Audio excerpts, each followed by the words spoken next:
It's Monday night, so it's time for Monday Night Sports Talk on the AirNetwork.net. Welcome in. I am Greg Banks, live in the studio tonight at the AirNet. Dave Shannon joining me live from Altoona, Pennsylvania. Of course, Chad State's busy tonight with his children, and Jimmy Ty has to work, so that's how it goes. And we always invite you, by the way, if you'd like to join us. All you have to do is hit us up on Facebook. Let us know what you want to talk about. It is Facebook Live at this very moment, AirNetwork.net. And I will tell you this, if you have something you'd like to talk about, just hit us up with that. Maybe throw a phone number in there, and I'll give you a call. Dave, how you doing, and how was your weekend, my man?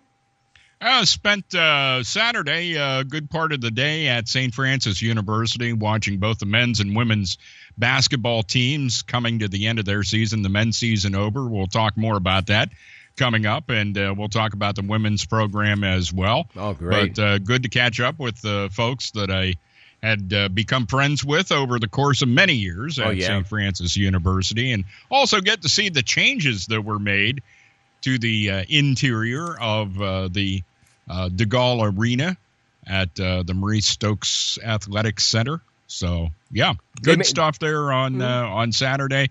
Got home, watched Penguins play outdoors and do well. And we'll be talking about that, too. Meanwhile, we're talking about the Steelers tonight, the Pirates. And in addition to that, we'll touch on a little bit about the Daytona 500 and some other sports as well. But let me ask you this, from a personal standpoint, are you one of those people that run to your television and watch the Academy Awards at all? No, not at all. Oh, okay. Did not have it on last night. Right. I watched hockey game. Who the heck was the late game? It wasn't St. Louis, Chicago. That was the early game. Early game, yeah. I know what it was. For a while there, I was watching Columbus and the Rangers. Oh, okay. How'd Columbus make out this weekend? Matter of fact, they've been tough all season long.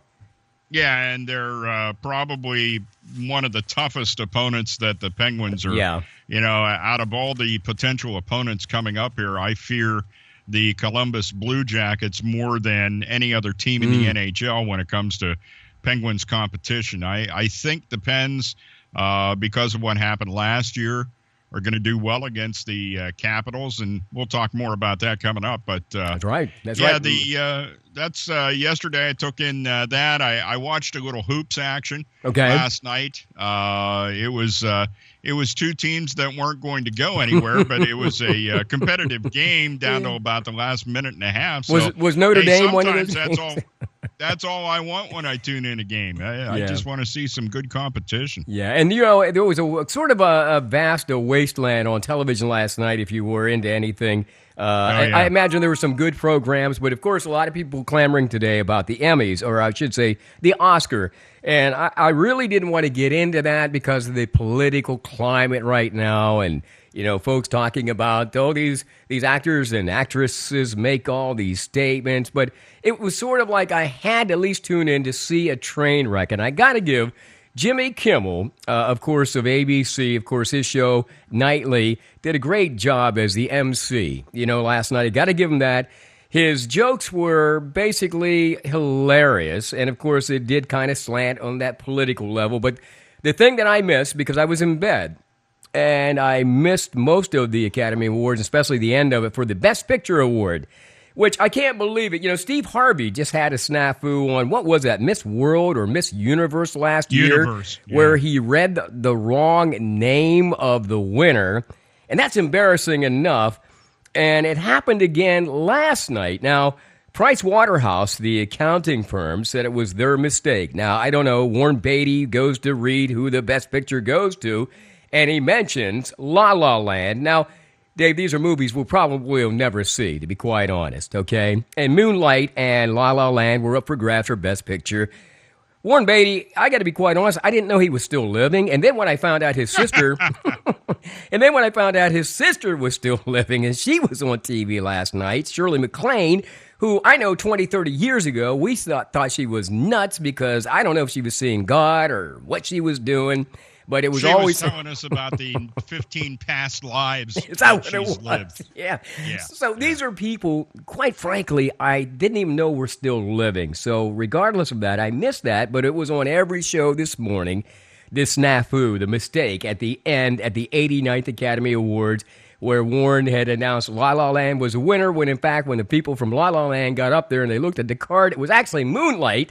And I'm thinking, my God, this has been an incredible year already, and we're only into the end of the second month. What else can happen in this world? Well, folks, just wait, because it's going to get better. So stick around, especially on Monday Night Sports Talk, where sometimes we talk about more stuff than just sports. But let's get started on tonight's show, Dave, if you will. Of course, Dave Shannon live in Altoona, Greg Banks live in Huntington. News just came out. Antonio Brown just signed his contract to extend his life through 2021. He is now a Steeler for life. He will make somewhere in the ballpark of $68 million, maybe $78 million when it's all said and done. Because remember, he still has a year on his former contract, which was, I think, $6-7 million. And now they've extended it, despite the fact that he cut up on that Facebook Live thing. And I just want to kind of get your feelings, because he is, let's face it, he's the best receiver in NFL football for the past 4 seasons. When you take a look at all of his numbers, his receptions, his touchdowns, you can't deny the guy. He needed to get paid. And what are your thoughts? My biggest worry is the fact that he went down that road with the Facebook stuff, which is, in other words, me. It's all about me. I'm more important than the team. So it therefore surprises me that the Steelers would go ahead and give him that kind of an extended contract and try to keep him there indefinitely. There are other receivers on the team, right? And it's the kind of thing where there's going to be some other young guys coming up, and I don't see a lot. Somebody, a Hines Ward, I can see making that kind of commitment to, but I don't see the same kind of thing out of Antonio Brown. I don't see big blocks downfield to open up spots for guys to run. I don't see a guy that's willing to go across the middle of the field and catch a pass. Right. I see a guy that likes to run out of bounds as soon as he sees someone coming toward him. He's a hell of a receiver. He has the ability to get open, but the bottom line is I don't know that he's, the guy that's cut in the same kind of mold that the Steelers have tried to build over the course of time. But hey, they got him now, so we'll see how it plays out. Yeah, we discussed this last week on the show as we talked about receivers, and I know Ike Taylor talks about it, John Harris talks about it. These guys are wired totally different. So when they do stupid things on the side, okay, and of course at a game, Terrell Owens comes to mind because there he is, hanging on a string trying to get into the Hall of Fame. But then again, Chad Johnson, he also was hanging on a string trying to get into Hall of Fame, even claiming that he was a Hall of Fame receiver while he played for the Cincinnati Bengals. Now, having said that, despite all that other stuff, and I'm sure because Tomlin's going to take care of Antonio's personality problems, I'm sure somebody's going to step to him, maybe the old guard, maybe some of those guys like Hines Ward will step to him.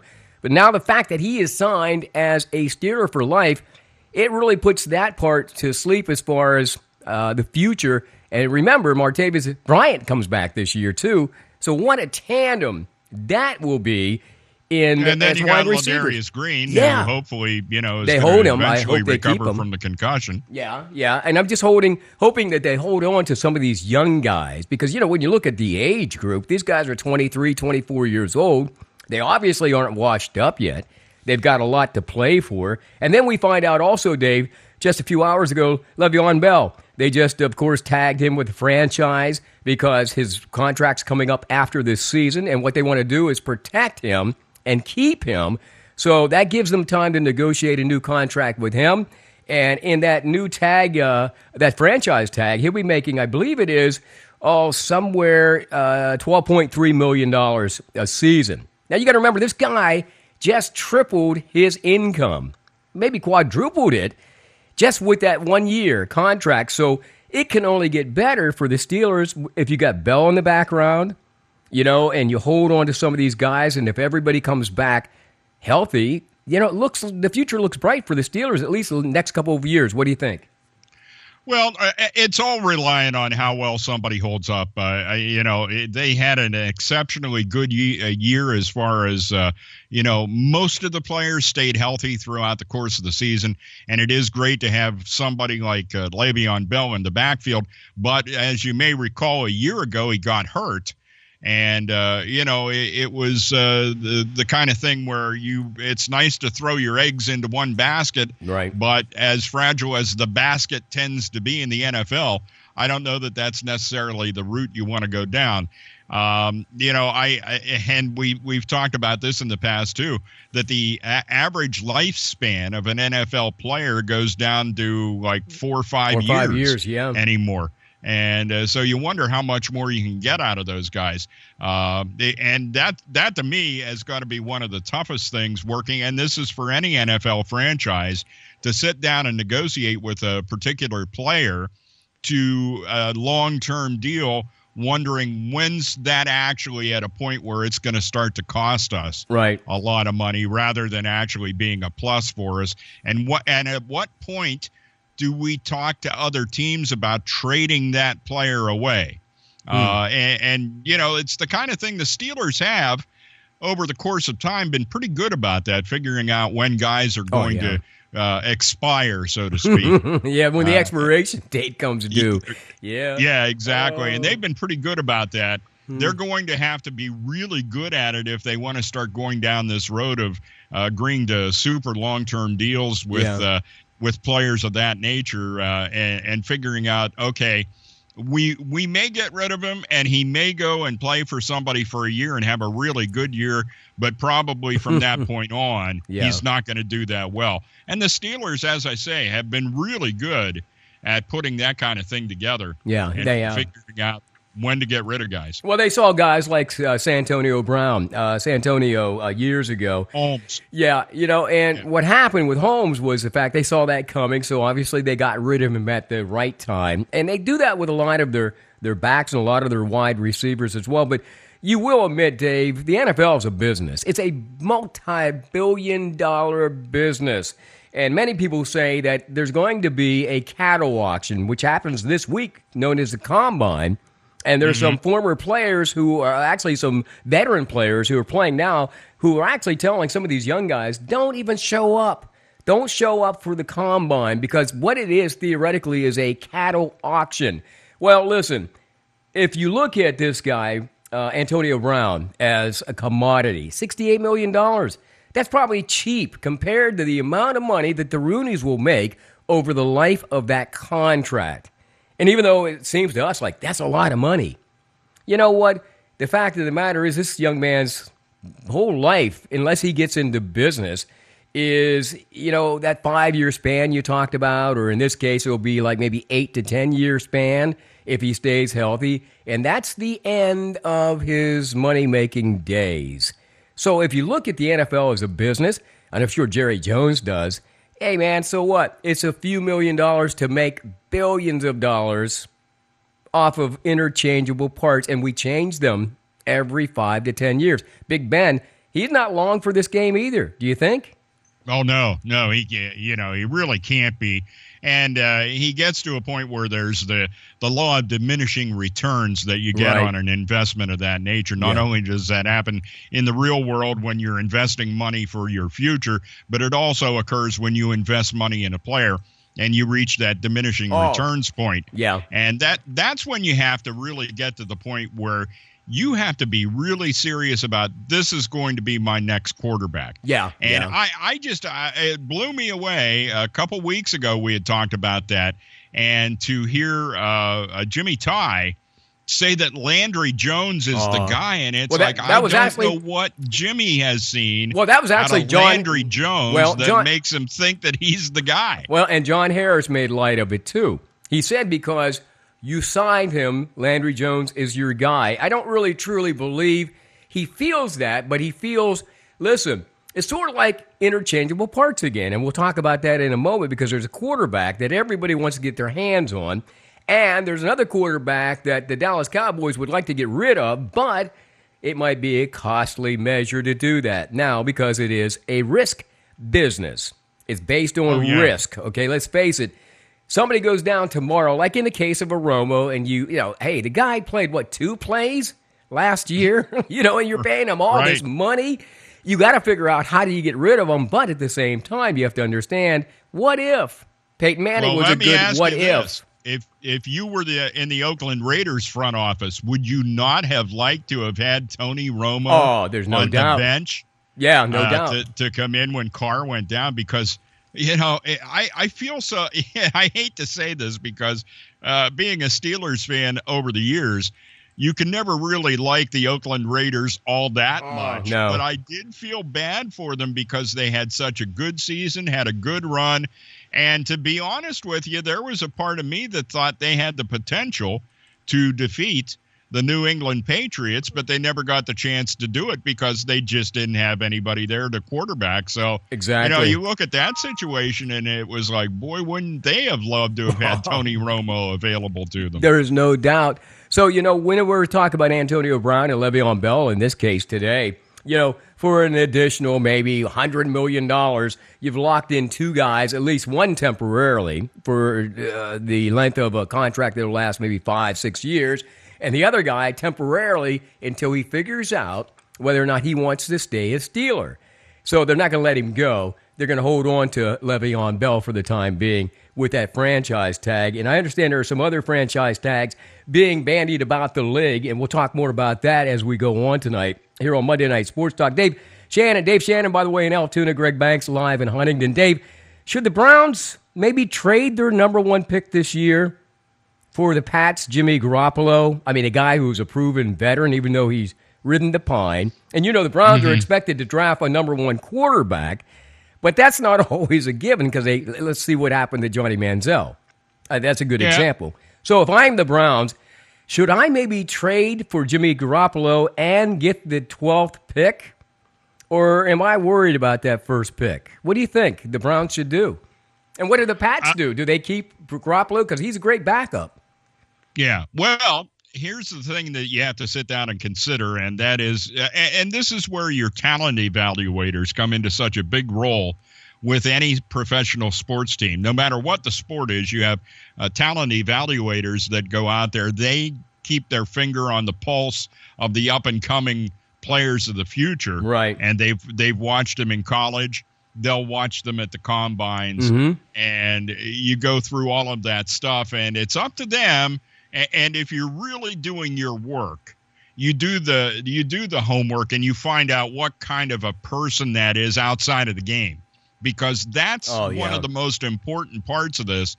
You can be the best athlete in the world, but if you don't have your stuff together away from the field of play, no matter what the sport is, you've got problems. And this goes across, any league. Any sport. I had the MLB network on in the background, and I just saw Yasiel Puig of the Dodgers on TV. And there's a guy that didn't have his life together on the outside.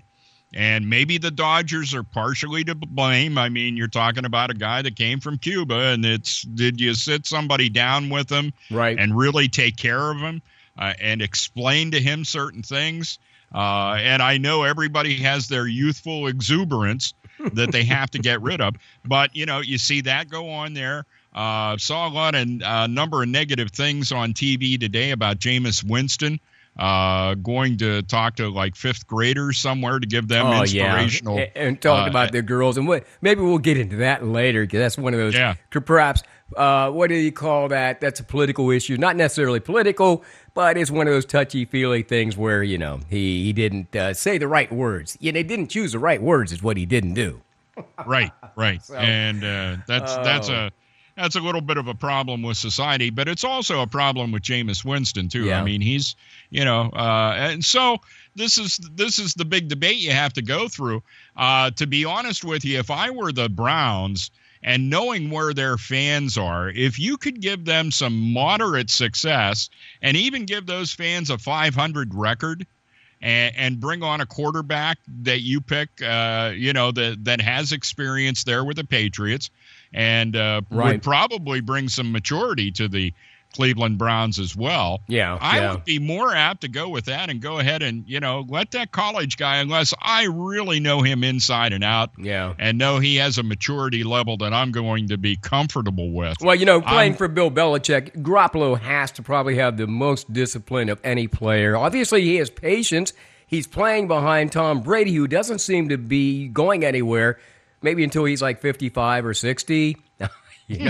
Seriously, you're going to be riding the pine till this guy probably is, till they throw the dirt over him, Now, kind of. We were talking about character traits is what we were talking about. Basically, Dave, as you were talking about from the beginning, Antonio Brown. I think that's going to work out. I think somebody's going to step to Antonio and say, knock off the crap. You've now been paid, but listen, pal, you got to deliver. Because remember, there's a price you pay for that pay that you're getting. Exactly. And there's only a portion of that is guaranteed. And even if they guaranteed it all, I got to believe the Rooneys are not afraid to let somebody go and say, well, listen, it's nice knowing you. Yeah, you take your $20 extra million and you got to just go. You don't have to go home, but you're leaving here. That's what we used to say in the bar all the time. Till I got smacked one night. But anyhow, you don't say that to women. But anyhow, the other part of that, you were talking about character traits. Hernandez was a good example of that. For the Patriots, they paid that guy all that money. Now, I don't know, but Dave, I've got to believe you're a multi-billion corporation. You've got private investigators. I don't care if you're going to get a job with the FBI or CIA. They have somebody tailing all your friends, your family. I mean, they're knocking on doors. And I don't know if the Patriots ever said that they did that. They say they did their due diligence, but how much of a character trait or was Bill Belichick and the Patriot family willing to put up with some crap? Yeah, we know he has gang members as friends. We know that the posse he runs with might have killed somebody. But, as long as Aaron Hernandez is producing for the Patriots, and I got to believe that hurts you more than helps you. What do you think? Oh, if it were me and I had a franchise, and I'm talking about the bazillions of dollars that are involved, I would make absolutely sure that person has been, we hear the extreme vetting term being kicked around in society. Every player that would be on my roster would have extreme vetting. And Dave, would you hire some independent prosecutor? Not necessarily in this case, but wouldn't you hire somebody independently to look into the character of these people, as we do supposedly in the government, like we did at Watergate? Wouldn't you do that? I would think you would. Sure, absolutely, and it's like you said too. You're talking about the amount of money they're going to pay the player, and it's going to be substantially less to pay somebody to do a good job as a PI or whatever you want to call them. Yeah, that will give you every teeny tiny fact about that player that you could ever want to know. Hey, listen, if I were the Cleveland Browns right now, here's what I would give the Patriots. Not only am I going to give you my number 1 pick and number 12, maybe, to get Jimmy Garoppolo, a guy that's disciplined, has played for a leader, has actually come off the bench and helped out the best quarterback in the league currently, for now, as a Super Bowl champion. But he's around a winning culture. Maybe he'll bring that to Cleveland. So, having said that, and if this guy has his first grandchild years from now, the owner of the Cleveland, he needs to give Bill Belichick that kid too. Then we're fair and square. That's the way I look at it. That's how you rebuild the Cleveland Browns. Because here's what's going to happen. You're going to select this Watsons, I believe his name is, the kid that's quarterback, where was it, Georgia, who's going to be the number 1 draft pick. And he's basically it's unseen. He played in college ball. How many guys we know played college ball and did diddly, especially Ohio State quarterbacks and Penn State quarterbacks, that did diddly squat in the NFL? Well, and look at some of the players that became really good quarterbacks and the colleges they went to. Oh, we're small, Big Ben, some of them. Big Ben went to Ohio. A MAC school. Yeah. Yeah, who's the kid that came out of North Dakota State? The kid down in Philadelphia. What, Wentz?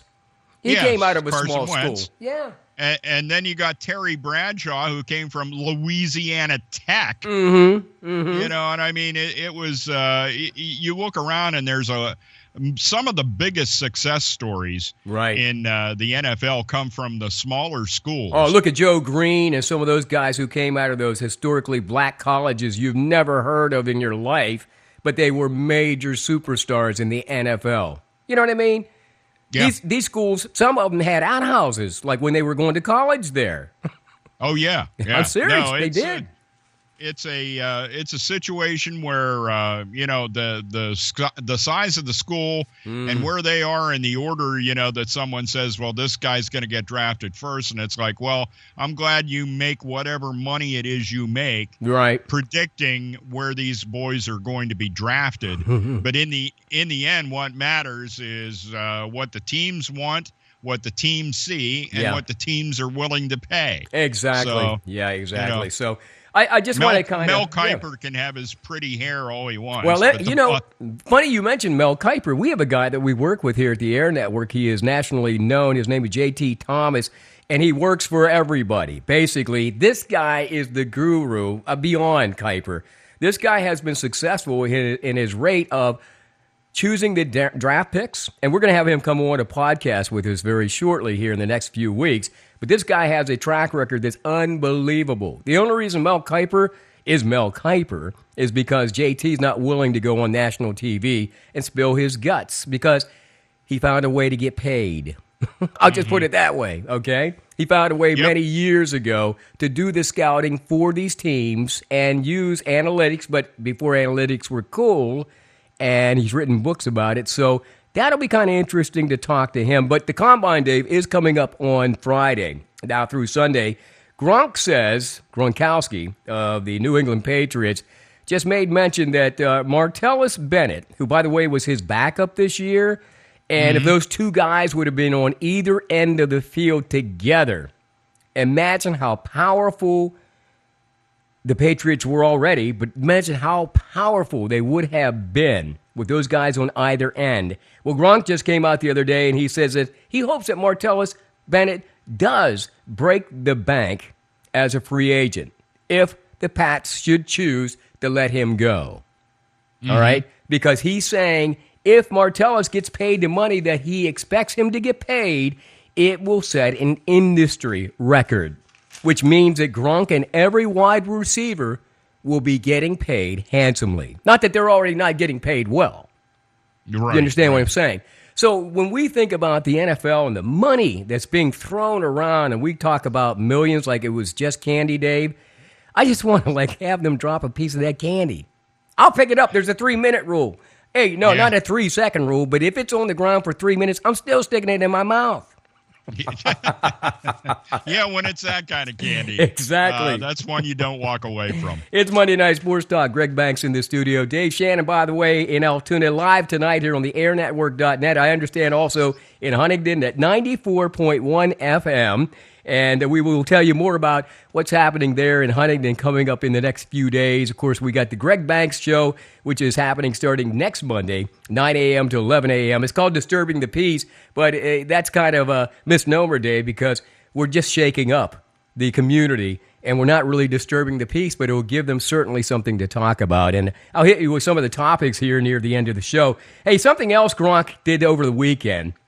I think he was at Daytona 500. He was trying to get the Monster Girl to repeat a number. And he was caught, I guess, off camera. Well, everybody's got a camera nowadays. And he was trying to urge this girl to say 69. I think he had a bet with his buddies. I guess I can get her to do that. And she wouldn't say it. But anyhow, Gronk was at the race. He seemed to be having a good time. Of course, he's rehabbing from his injury from the NFL season. But something that he said that I thought was pretty funny, too. He said that if Goodell ever comes to Boston, he better bring the FBI, the CIA, and the military with him, because that's the only way he's going to be able to leave. Now, I don't know. That's a veiled threat or what it is, but I think he was trying to say that the people of Boston, if they know he's even coming up a highway, he's pretty much a dead man, Dave. I guess it seems like those people in Boston really don't like him that much, do they? Yeah, well, I don't think he's going to be eating dinner at James Harrison's house anytime soon either. Oh, no, I don't think. I mean, Goodell has made his share of enemies, both as players and with certain fan bases across the country. And there are certain things the NFL has been doing here over the last while back that I understand that they want to try to, spread out and get this international audience going. But it seems as though these games that they play and over in Wembley Stadium in London and Mexico, down in Mexico City. And, I'm sorry. I just don't, it's almost, Major League Baseball used to do that where the actual opening, they did that for about 4 or 5 years. Okay. Where they actually opened the season in Japan. Right. Now, that makes sense because they love baseball in Japan. We know that. However, we're not going to move a team there. It's a pain in the ass to all the major league teams because now you're leaving from wherever it is, Cactus League or the Grapefruit League. Right. And now you have to fly to Japan, play a stinking game in Japan, then get back on the plane, fly all the crap back to the United States to wherever you're playing next. And it's just like, come on. Well, if you really want to promote, I was going to say, go ahead. Yeah, the people in Japan are going to buy MLB products regardless, no matter whether they play a game over there or not. I agree. It's not like those folks don't have the internet. They don't have television. You know what? The culture is probably even more advanced in many ways than ours. Obviously, you don't hear about the political strife end of it, and I don't hear too many people starving over in Japan. They all seem to have Walkmans. Well, they at least had them back in the day, Dave. I'm sorry. They all have iPods now. Thank you. I'm so far behind. Yeah, they all have Walkmans. Well, believe me, they have more than Walkmans. But anyhow, they have their own brand of baseball. And the baseball is pretty competitive. And as we have seen in years past, as we have done these international games, the World Games, by God, are coming up again soon. Little League, obviously we know those kids love baseball. I mean, I'm sure somebody got that culture from Americans, and that's great. But sometimes when we lay something out there and another country fine-tunes it, that's incredible to think that the Japanese may be far and wide beyond us as far as the enthusiasm. And the fan base, but the bottom line is, and it's not as good as it used to be, but still a lot of the base of the rosters in the major leagues come from the United States. Exactly. And, a lot of the other, for as big a fans and supporters of baseball as they are in Japan, you don't get that many Japanese players that come into Major League Baseball and become stars. You get them from Venezuela. You get them from the Dominican Republic. Well, is that because the money is as competitive as it is in Japan and Korea? Sometimes the bucks are basically the same, Dave. They're paying those guys multi-millions there, too. Yeah, the bottom line is you're looking at the athlete pool that's available. And the athlete pool that wants to come and play Major League Baseball in the United States is way bigger. Oh, no doubt, no doubt. And that's the problem. Who really wants to go to Japan to play baseball? Yeah. The only guys I know that want to go to Japan and play baseball are guys that some major league teams have given up on. Yes. And it's like, hey, you gave up on me too soon, and I'm going to prove it to you by going to Japan and just lighting the Japanese league up. Well, point taken. How many times did Bobby Valentine have some success over there, like managing teams back in, I believe, the 80s and 90s? It seems like there are certain coaches that have gone over there and been successful that I remember. And they probably are over there now, for all I know, and he's not over there, but Spanky, LeBaye, who's one of our minor league coaches, he might have at least maybe once or twice been over in that area, maybe trying his hand at coaching as well, because let's face it, if you're not going to get a chance here in Major League Baseball, it's a nice place to cut your teeth, seriously, in some of these countries. And obviously, look at Valentine. He had success, I believe it was with the Mets? And I think the Phillies at one time, Right. So there are coaches that have had success and then come back to America. But anyhow, that's neither here nor there. The question was basically, and I take it, Dave, when you talked about the international games in football, baseball, and all that stuff, you're right. It is a pain in the rear. Let me ask you this about Goodell. As they try to of course, stretch and expand the league, the NFL. Here's a situation where a player called out, I believe somebody on the NFL Network, saying, listen, on Friday through Sunday, basically all that is a cattle auction. Everybody knows pretty much what they need to know about these kids already, other than the wonder test, which I never understood what that even really equated to.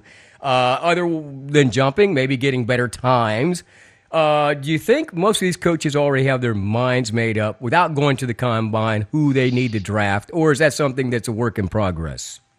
Sometimes it can be. I mean, you have basic ideas based on the way their season went, but you don't know what they went through physically. You don't know if they got injured in a bowl game. You don't know how they conduct themselves when they're not a part of the team anymore. Right. And now they're taking care of themselves. So that gives you a little extra knowledge about the individual and how committed they are at that moment. To being in the NFL. So, from that standpoint, but here's the thing. You can call it whatever you want to. You can call the combines whatever you want. Right. The bottom line is all of the young athletes that want to move on to professional sports, be it baseball, basketball, football, hockey, it doesn't matter. It's a frickin' meat market. It is a meat market. It'd be like Miss America. I mean, let's face it, that's kind of a meat market too, okay? Because if you got 20, 30 girls rolling out there and they all have the same size boobies and butts and all that other good stuff and the big smile, I think it comes down to the question you ask them. How are you going to save the world? And if they ask it like in a stupid way, you're like, oh, I don't want to be with her. Mm-hmm. I'd be Donald Trump and you're fired. You know what I mean? But I mean, that's basically it. You have these people that are all basically compatible. Bottom line is, that all of these athletes are kind of treated that way. I've seen players that end up with an injury that end up just being totally dismissed by the team they were with. And it was an injury that may have looked bad, but they still had the ability to play the game, even though that had happened to them. So, I feel for the young guys. It is a cattle call, but the bottom line is it's all a meat market. And anyway. it's sort of like a rite of passage, just like little league tryouts. Let's face it, Sure. Basically 10 kids are going to get picked, whether they're good or not, or your dad's the coach, so you get a shot at it. But a little bit different maybe in the NFL, but the idea is that's how we grow up. I mean, we're trying out, we're practicing. Maybe not everybody is as good as the other guy, and yeah, sure, you were number one in your state as a wrestler, but, California is not as tough as Pennsylvania. See, so I guess you have to take a last final look, and the combine allows these people, the scouts, not only look at film, but to see them today on how fast they can run, how high they can reach, how much they can jump, I guess, So the best of luck to all the athletes. By the way, having said that, Cleveland Browns let my man Andrew Hawkins go from Johnstown today. He's going to move on, hopefully have a better career at another winning team because he was with Cincinnati Bengals when his brother Hawkins, not Andy, but his brother was Artrell, was on the Bengals. Yeah, they got a chance to play together with the Bengals. Artrell then went to New England, and then Andrew went to Cleveland. So Andrew is no longer a Cleveland Brown, but we wish him the best of luck in the NFL. Of course, I'm sure he'll meet up with some team. Dave, I tell you what we're going to do. Let's take a quick break. Let's talk about Pirate baseball, then get into the Penguins. And there's some other things I want to talk to you about because, of course, Dave Shannon joining me from Altoona today. Jimmy Ty couldn't make it and Chad couldn't make it. But, hey, if you have a question, hit us up on Facebook. Just go to the Air Network Facebook page. I'll pull down your question. I'll ask Dave. We'll kibitz about it. We'll talk a little bit about it. But we'll do that coming up next here on Monday Night Sports Talk. Stick around. Brenneman's Meat Markets are celebrating nearly 70 years in providing Huntingdon County with quality USDA-approved processed pork, chicken, and beef products. Brenneman's has 2 locations in the county where the tradition of the finest meats are found in the region. Stop by Brenneman's Huntingdon weekdays from 8 to 6, Saturdays 8 to 3. Mount Union, open 9 to 5 weekdays and 9 to 2 on Saturdays. Choose specials of $10 to $50 meat packs containing your favorite meats. Or stop by and ask about our select custom cuts, prepared and packaged while you wait. Brenneman's Meat Markets in Huntingdon and Mount Union. Call our office at 814-643-2751 for specials and more information. Grab the Big Kahuna, the 24 square cut pizza with your choice of one topping for only $19.99. Now at All American Pizza and Subs at 612 Washington Street, downtown Huntington. All American Pizza and Subs has delivery, and they're the home of great pizza, subs, salad, wings, and more for lunch, dinner, or a late night snack. Call All American Pizza and Subs right now at 643-0222. Closed Mondays. All American Pizza and Subs. Like us on Facebook.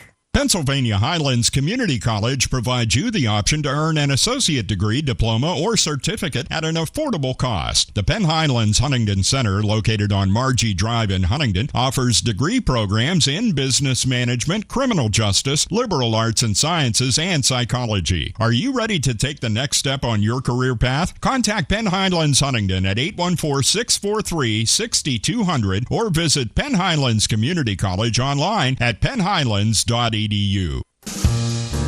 Mel's Concrete in Huntington has over 20 years experience in providing you with quality concrete work.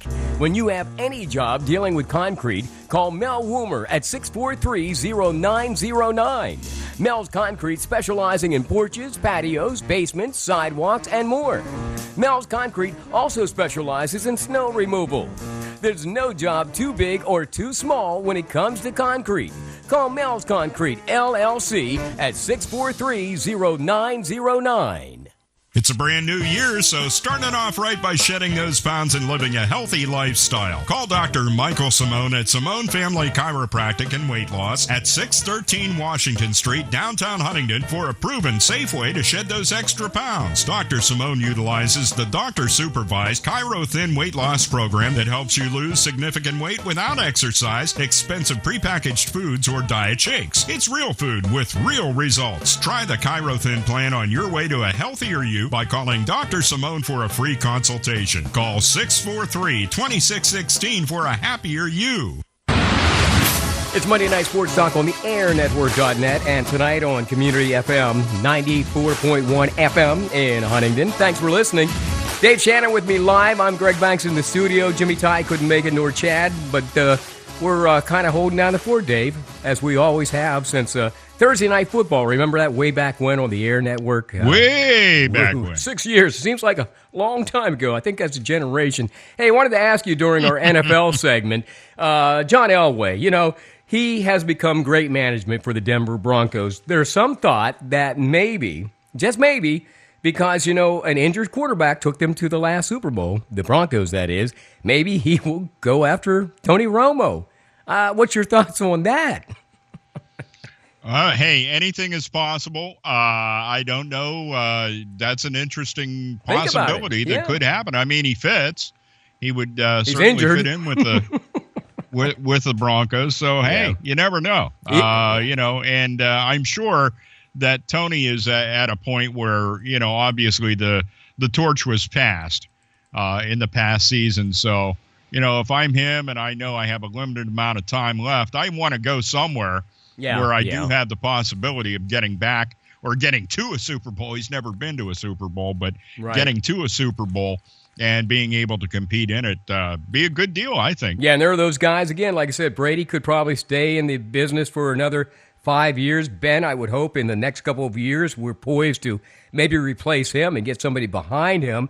Meanwhile, Dak Prescott does well for the Dallas Cowboys, and I'm sure they can draft a quarterback to sit on the bench, and Romo might just be a good fit for Denver because really they take the emphasis off the quarterback and put it on their line and their defense. You know, and really defenses win championships sometimes, and the Broncos proved it years ago. You know, a couple years ago. It happened. So absolutely. Yeah. Hey, listen, Neil Huntington had a statement today, and I want to run this past you because I know you and Neil are good friends, and you follow him, and he follows you on Twitter. Are you even on Twitter, Dave? Because I've never seen you on there. Twitter. Okay, I don't do that tweet and stuff at 5 o'clock in the morning myself. But listen, Neil Huntington says that Tyler Glass now is ready to go. He's been watching him. He has everything working. Now, my question is this. Glass now worked yesterday against the Orioles. Yeah, he did better yesterday than the starter, which was Oh, geez. Why do I keep forgetting Well, his it doesn't name? matter. Just go through a list of names. But the other guy that was projected to be a starter, Jameson Tyone. Mm-hmm. And Tyone was the starter, gave up 2 runs in 2 innings. Right. Well, guess what Glasnow did? He came in. Strikeouts? He threw 2 innings. He threw 2 innings and struck out 6 guys. I know. So now who do you think is the potential starter out of those 2? Can you base that on one game, in early season, spring training?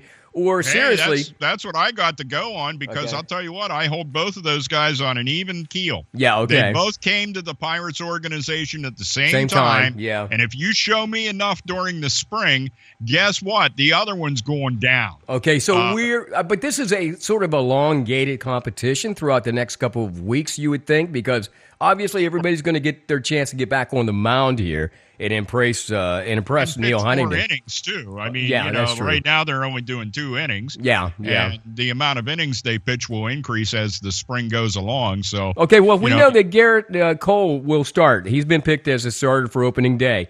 Who's your 5 in the rotation this year, then, Dave? If you got Cole, then who else is following him in that rotation for the Pirates? Who would you like to see? Well, Ivan Nova is obviously in the starting rotation. All right. I like what Glasnow's doing. I love Chad Kuhl. I think Chad Kuhl is one of those surprises that came up from the minor leagues, and to me looks like he's been major league ready for a while. Did he come through Altoona, or was he an Indianapolis kid? Where did he play his minor league ball? He probably did play some Altoona. He was in Altoona for a while. Yeah. And the kid just comes in and he's all business on the mound, and I love to watch a pitcher like that. There's no, histrionics. There's no theatrics. He just goes out there, give me the ball, throws the ball. Business. Hits the mitt, gets the ball back, gets the sign, throws the next pitch, boom, boom, boom. It's coming at you. Okay. And that's why I'm a big fan of Chad Kuhl.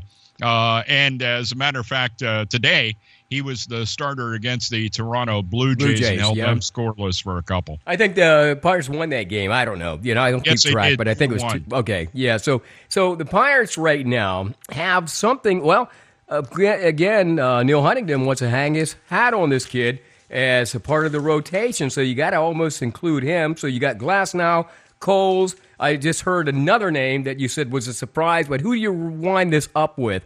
Tyon make it, or is he number 5 of the rotation? Or, you got to have more than 4 guys. We'll see how, you made the most important point, which is we have to see how the rest of spring training plays out. It's early yet. And that surprises me because as I'm kind of looking every day to see how the Pirates are doing, I'm trying to get some news from around the league, and I'm seeing the league saying one of the best players might be Josh Bell. Emerging as a star to watch in 2017.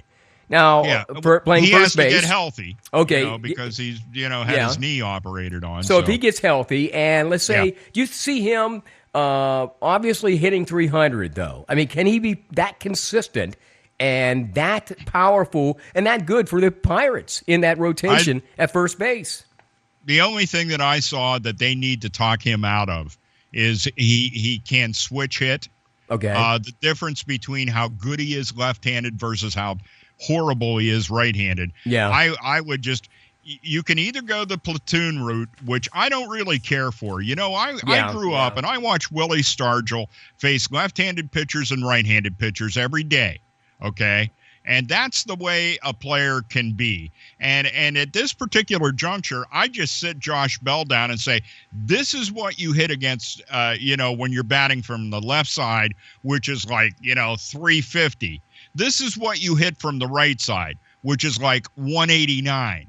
I don't want you to hit from the right side ever again. I don't care what the pitcher is on the mound. And if we don't think you can handle that pitcher on the mound, we'll go ahead and pinch hit for you. Oh, okay. But you're never going to bat again from the right side. That's the way I'd handle that. Is there anybody because the kid is tremendous when he hits from the left side of the plate. Such a patient hitter for as young as he is, and the ability to spray the ball around for the Pirates as well. Just an outstanding player. I see Jimmy Ty coming up for some reason. He may be getting home. He may want to join us. But do you see any reason or anybody in the league that you're impressed with that plays old school ball, man, from both sides of the field. In other words, righty and left-hander. Switch hitters was a big thing back when we were coming up in the 60s and 70s.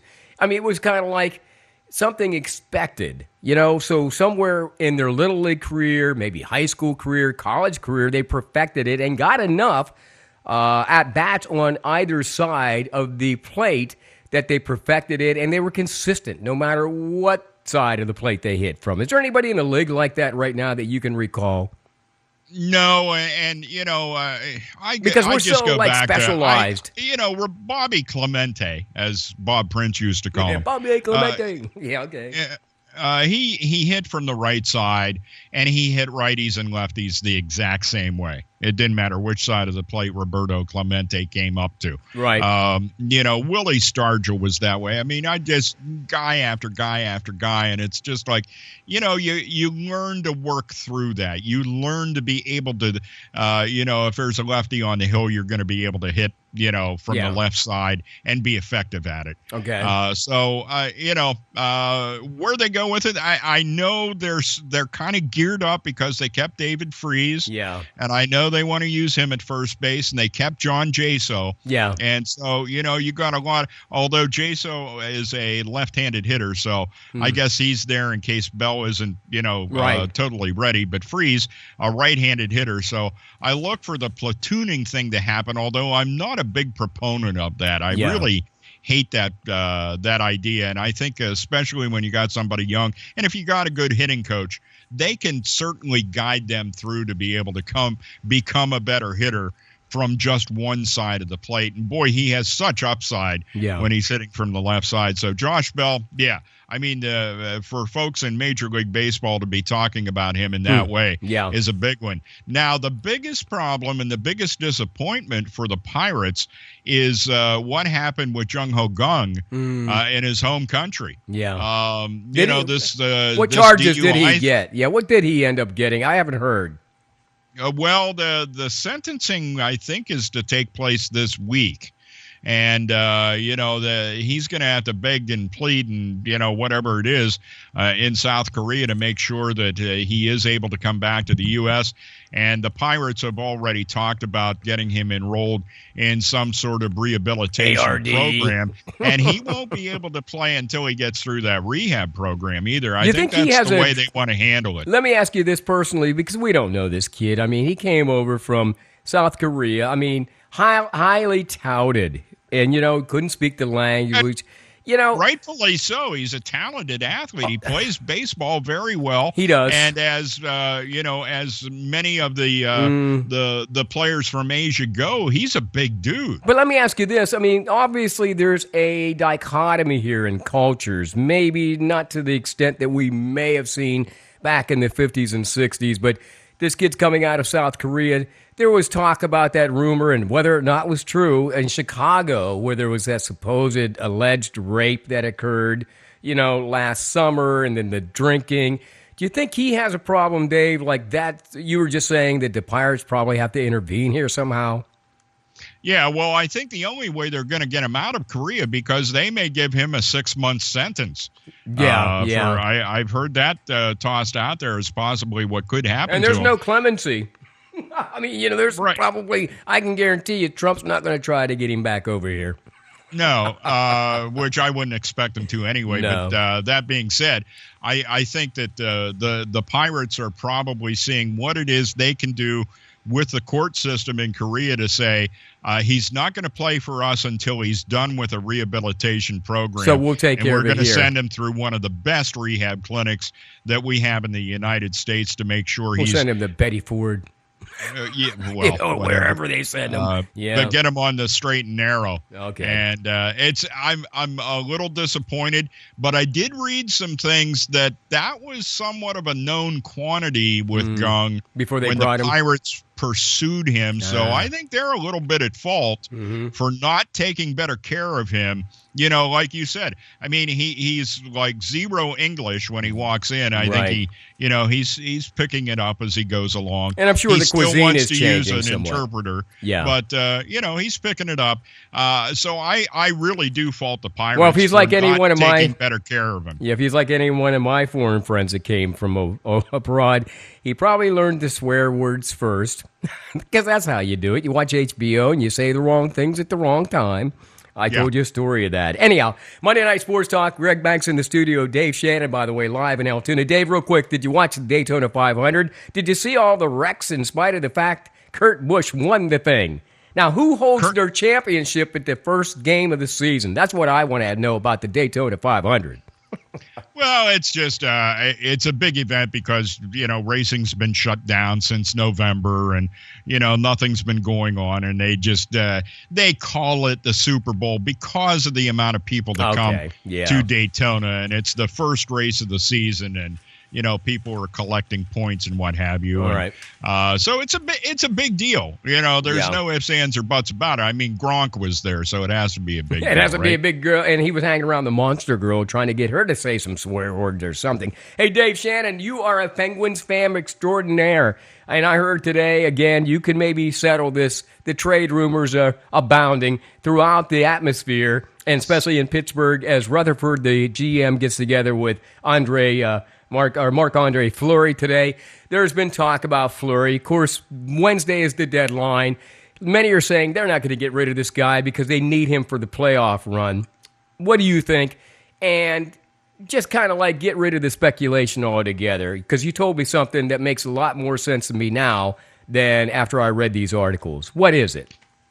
Well, here's one of the biggest factors in what you decide to do with Marc-Andre Fleury is, first of all, it's nice to have an experienced guy that you can call on to go in if something does happen to Murray, or maybe he gets into a little rough spot in the postseason. Right. You throw Fleury in for a few games, and you never know. A lot of what happens to a team that takes them to the Stanley Cup has to do with the goalie. Okay. And, it could be the kind of thing where you intend on going through the postseason with Matt Murray as your number one goalie. Yeah. And he has a rough spot. You throw Fleury in, he shuts somebody out, and you get into that, I got to start Fleury next game. If he just had a shutout, I'm going to start him again. But that's not the case.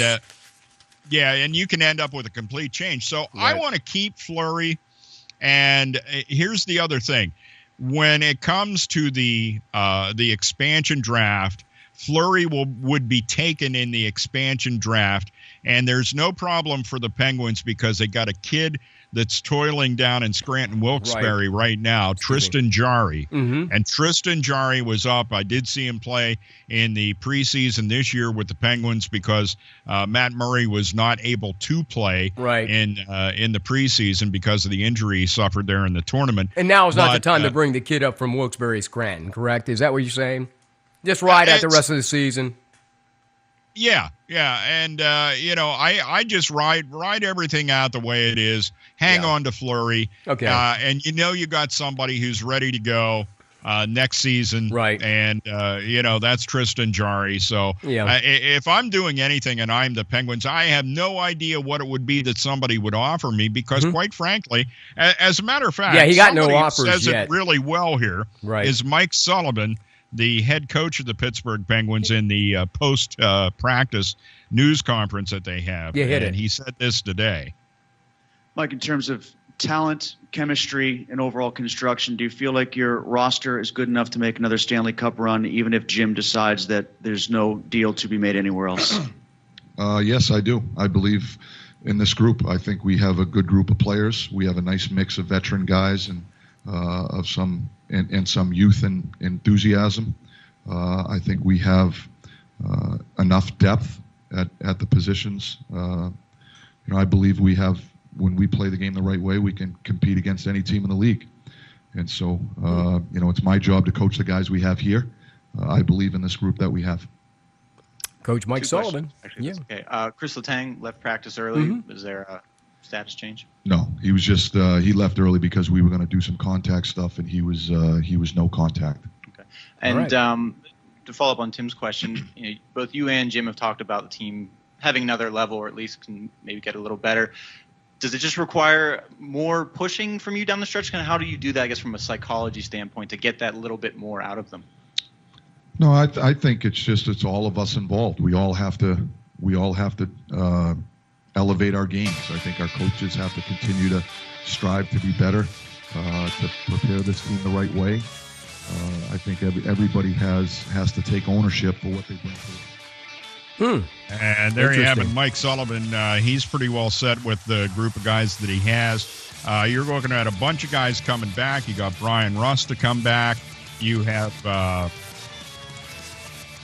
Chris Letang will be coming back as on defense, and Connor Sheary. Connor Sheary, yeah, going to be back soon too. Yeah. Hey, by the way, great stadium series on Saturday. Penguins defeating Flyers 4-2.